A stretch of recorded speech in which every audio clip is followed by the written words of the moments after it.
Good morning, and thank you for joining us, members of the media, for this press conference for the rollout and ribbon cutting of the Department of Public Transportation's electric buses. We will have 5 speakers today, albeit briefly, and then the media will be invited to take a good bus ride around on the electric buses around the city of Hamilton.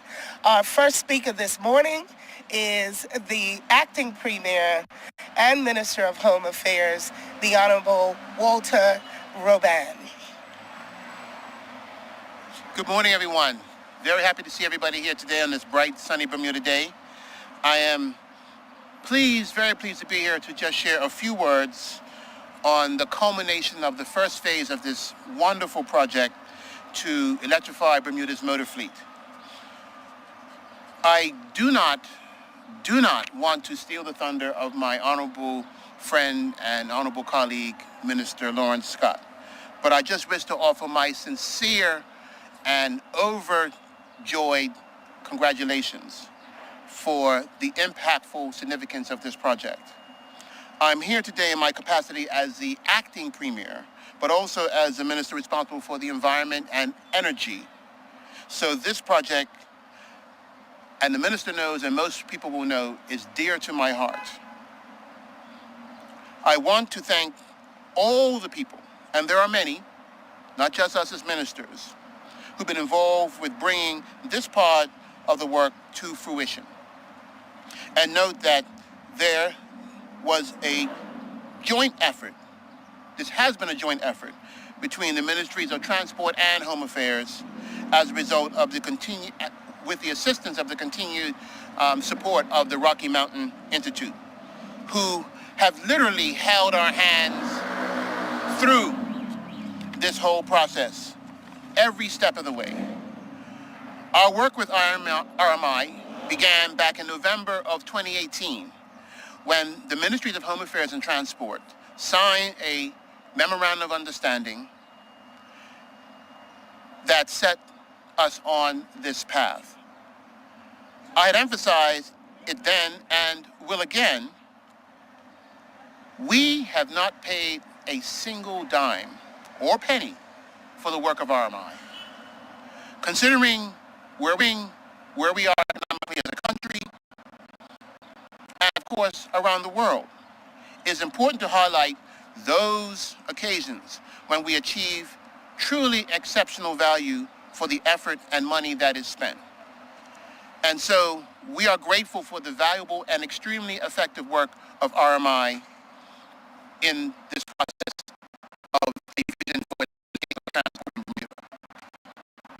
Through this collaboration, born of an introduction to them many, many years ago, although not many years, too many years ago, at the Caribbean Renewable Energy Forum known as CREP. We can now confidently say that our fleet will be greener and, of course, leaner. These buses have so many manifold benefits for Bermuda. Not the least is the reduction of our greenhouse gas emissions as a country. Bermuda is doing its very small part, but a big part here, to reduce global emissions. Even though our efforts are minute in comparison to other industrialized countries, we hope we can stand as a beacon to other small island communities as to what can be done when you adopt electrification, e-mobility. These new buses will be quieter, cleaner, and ultimately less expensive than the diesel fleet that we have now. These buses are good for the environment, good for the economy, and of course, good for the people. I am told that some of you, although not myself, have already had an opportunity to ride one of these buses, as their deployment has been going on for the past week, and so have been already running around the numerous routes that we have in Bermuda for bus travel. This is the first step towards a more sustainable travel, and transport sector locally. And ultimately, it contributes to a sustainable future for the country. I look forward to one day riding one of the buses, and I look forward to a future where more electric vehicles are generally on our roads, both public and private. Just imagine a future where air quality in Bermuda is great. Near our roadsides, you can walk around free of exhaust in your face. Where a lot of the loud noises that we've already heard today while we're here are no more.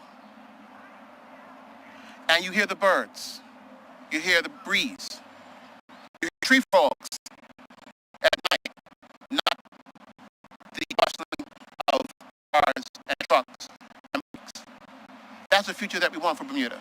And I'm so happy that the first stage you're seeing here today, with the support of RMI, with our partners in China, and with the government through the Ministry of Transport, and the great team there who have brought this to reality. Thank you. And I believe I'll be followed by the Minister of Transport, the Honorable Lawrence Scott. Good morning, everybody, and thank you, Acting Premier and Minister of the Environment. And I think it would be helpful to note that this is a project that started with the Acting Premier, and I'm glad to be able to allow us to get this over the line. With increased environmental awareness, the world is turning to electric vehicles in an attempt to reduce roadside emissions, noise pollution, and improve air quality, all of which lend to an improved quality of life for Bermuda residents. There is a global acceptance that there are several benefits to transitioning to electric vehicles, including lower cost, energy efficiency, and lower environmental impact. Today's rollout of the new fleet of electric buses is a result of feedback from the ministry received from during the 2019 Transport Green Paper consultation. I believe we have used the consultation to develop environmentally favorable options that will benefit Bermuda not just today, but in the future. We have taken delivery of all 30 electric buses, of which the first 10 buses are now in service, and the remaining 20 buses will be operational in the weeks to come. Charging stations at Fort Langton and Dockyard bus depots are operational, and St. George's Depot will come online later this month. The Ministry of Transport is pleased to have partnered with RMI and Golden Dragon Bus Company and the Department of Energy. I want to extend my thanks to the project team that led this initiative, including Roger Todd from DPT, who also has gotten his bus license recently and drove that bus over there here to City Hall. Adrian Dill from the Department of Energy, Christopher Bully from the Department of Planning, Maynard Packwood from the Ministry of Transport, E.J. Clark McCook from RMI, and Zhao Kunrui from the Golden Dragon Bus Company. The Ministry of Transport looks forward to working with all stakeholders to ensure that the transport sector is EV ready in regulation, policy, capital improvements, and planning for public and private infrastructure to adequately sustain electrification. Thank you very much.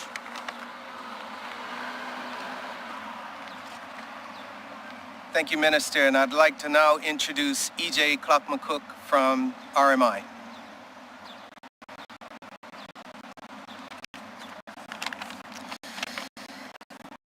Good morning, and thank you, Roger, for the introduction. First, I'd like to extend my sincere congratulations to Bermuda. It's been a real honor to be part of this team and have a front row seat throughout this process of Bermuda building a more resilient and clean public transportation system. In order to avoid the catastrophic impacts of climate change, the world needs to cut transportation emissions in half by the end of this decade. My team at RMI, Carbon Free Mobility, has major initiatives in the US, India, and China.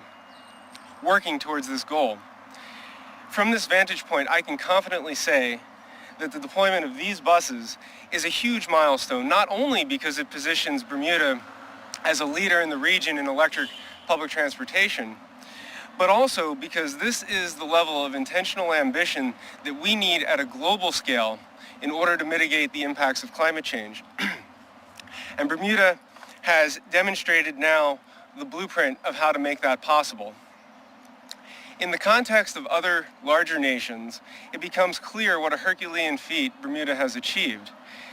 Most transit agencies make small purchases of electric buses, 1 or 2% of the fleet at a time. Bermuda has taken the bold step to electrify a third of its fleet with this initial deployment, which positions it very well for the complete electrification of the bus fleet by the end of the decade. When the Ministry of Transport reached out to RMI in 2018, we had no idea that one of the outcomes of our work would be to actually cut operation and maintenance costs in half. These first 30 buses will save Bermuda $10 million over the bus's lifetime. So why does this matter on a global stage? It boils down to intentional ambition. Bermuda presents a successful, scalable model through integrating 4 key elements: ambition, local ownership, equity, and execution. Let this accomplishment spark a sense of joy and pride for your island and its pioneering ambition as you take your first rides on these zero-emission buses. I look forward to continuing collaborations with Bermuda to build a clean, secure, zero-carbon future. Congratulations.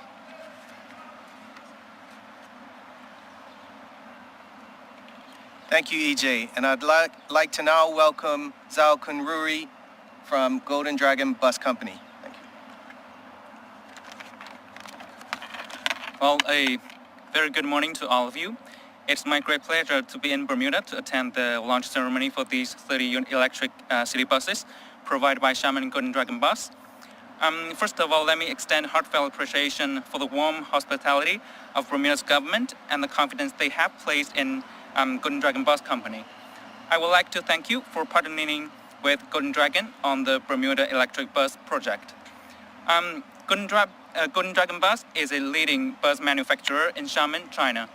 Bermuda is the newest addition to our electric bus solution that will experience our proven and reliable city buses. We are very pleased to be part of the team to make increasing contributions to improving air quality here on the streets, for the purpose of supporting and helping Bermuda in pursuit of sustainable development in public transportation, to the end of making concerted efforts towards building a clean and beautiful island that enjoys lasting peace. At this moment, I'd also like to extend my special gratitude to Mr. Todd and DPT project team who created this good opportunity of cooperation. We have worked together for several years to understand Bermuda's requirements of the city buses. Golden Dragon is committed to growing our relationship with Bermuda and ensuring the fulfillment of this project. Thanks to the public transportation team for their consistent effort during the training and commissioning of these 30 new electric buses since their arrival in Bermuda. And I expect and believe that Bermuda will make good use and be conscientious in the management of 30 units electric buses so they can provide high quality service for many years, allowing the project to serve the public interest indeed. I hope these 30 units buses will provide an opportunity for Bermuda's residents and visitors to get to know about Golden Dragon Bus. And I encourage everyone to visit China for the purpose of training, business, and tour. Thank you. Thank you, Alex. And at this time, I would like to close out the comments by extending a huge thank you on behalf of the Ministry of Transport and the Department of Public Transportation to our partners at Golden Dragon Bus Company and at Rocky Mountain Institute, RMI Carbon Free Mobility. And I would like to extend our gratitude and thanks to the team at DPT who has embraced the project, embraced the new technology, and has undertaken the training necessary to integrate these buses into our fleet.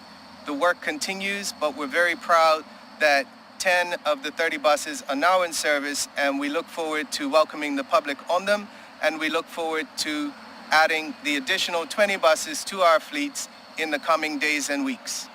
Thank you, everyone. We would now open up to any questions you might have.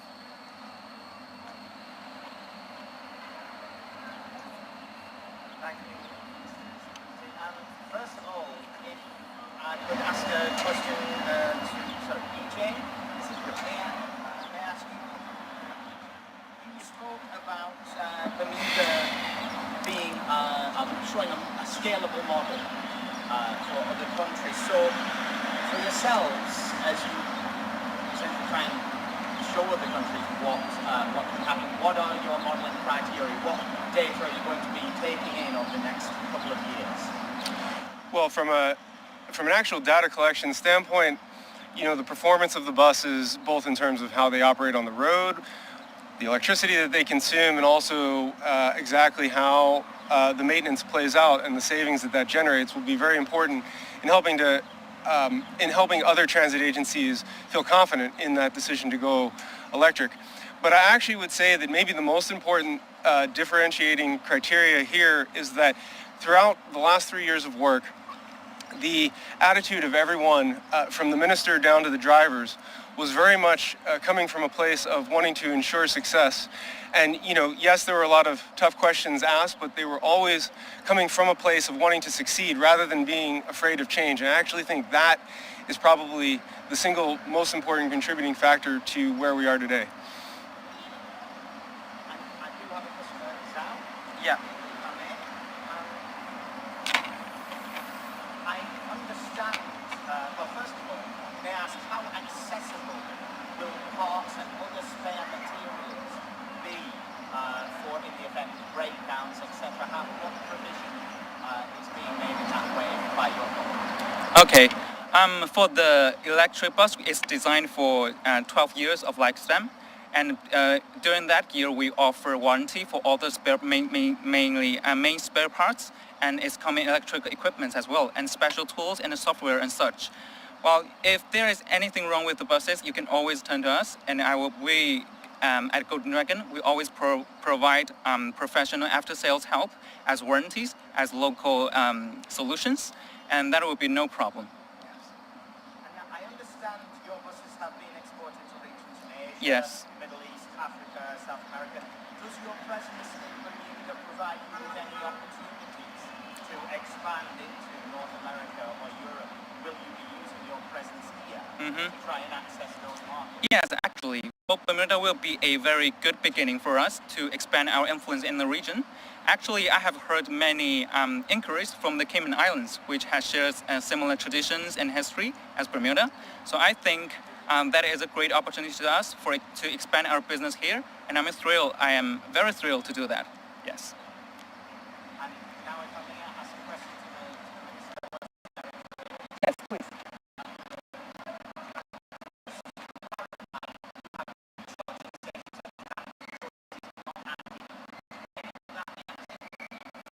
At the moment, we have the interim charging stations constructed in Fort Latin Dockyard and St. George's. In Fort Lane, we have 2 interim charging stations that accommodate 4 buses. In Dockyard, we have 9 charging stations that will accommodate 18 buses, and those will be active as of today or tomorrow. In St. George's, we are still maybe a week or 2 away from that station going live, but all of the construction work is complete. We're just waiting for the final planning certifications and the Belco sign off. Final question is, we have just this week once again faced cancellations and delays in our bus service, maintenance problems being blamed, and then a staff stoppage to meet and address the issues. With these new buses on the road, are we going to see some actual resolution to these ongoing inconveniences to the public and to our visitors? Yes, first I would like to apologize to the public and our visitors for the service interruption and for the unprecedented level of cancellations. We have taken partial delivery of the tire order. We have the rest of the delivery coming this week, and then further orders following behind that. So we see this as an issue that has been resolved.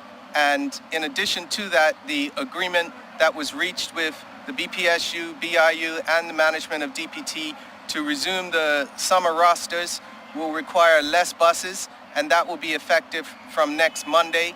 Plus, we have now 10 of the electric buses in service. So the combination of repairs, new bus additions, and resolving the supply chain issues, as well as the summer rosters, will definitely bring relief to the cancellations next week. And once all 30 buses are on service, we expect those cancellations to significantly reduce. So I'm just saying there are going to be less buses on the road. You said there are less. You indicate there are less buses in the schedule. Yes, just a point of clarification. Under the summer rosters and the winter rosters, the public bus schedule remains the same. The difference is the school runs are included in the winter schedule. And because of that, it requires more buses. Because we are going to be working the summer schedule as of Monday, the summer rosters, we will require less buses, and therefore we will have less cancellations.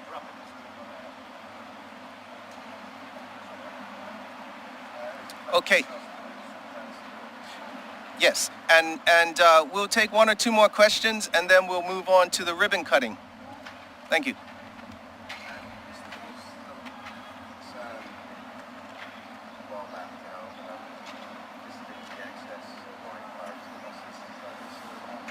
So when you talk about accessibility, what the ministry is looking to do is, in conjunction with Minister Tene Ferbert, looking to create a paratransit network, which would be separate from the actual PTB buses that you see behind us. Given the need for infrastructure upgrades and the like to use the PTB assets, we are now looking to actually go to a more on-demand service for those that are differently abled.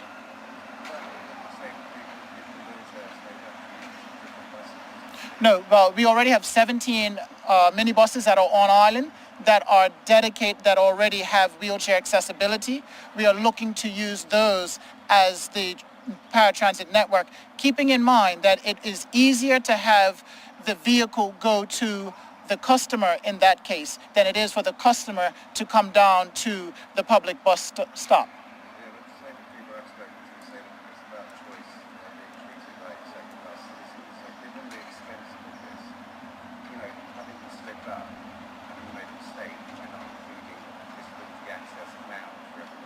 No, we do not believe we made a mistake. We believe we're providing a better quality service for those that are differently abled than if we were to rely on the public transportation system. Thank you. That concludes the president of this. We will now have the ribbon cutting. Do you want to, And just come forward. do the side of the podium, or I was going to pull the podium. pull the podium away? Okay. Is that to you? Come down just a bit.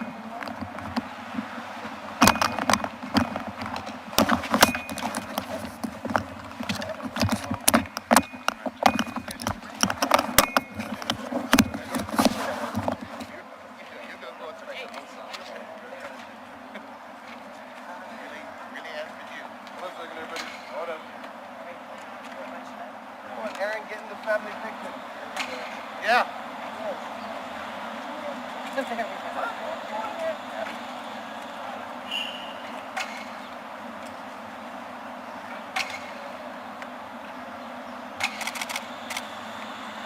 Call him done.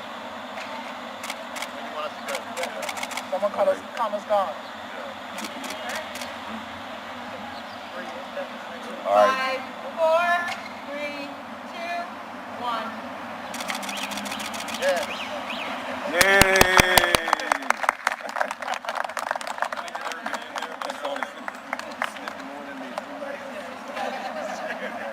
Tina, I believe at this time we'd like to invite the media to take a tour. And we're going to be touring on the 2201. Well, bus 2201. Is it going to be someone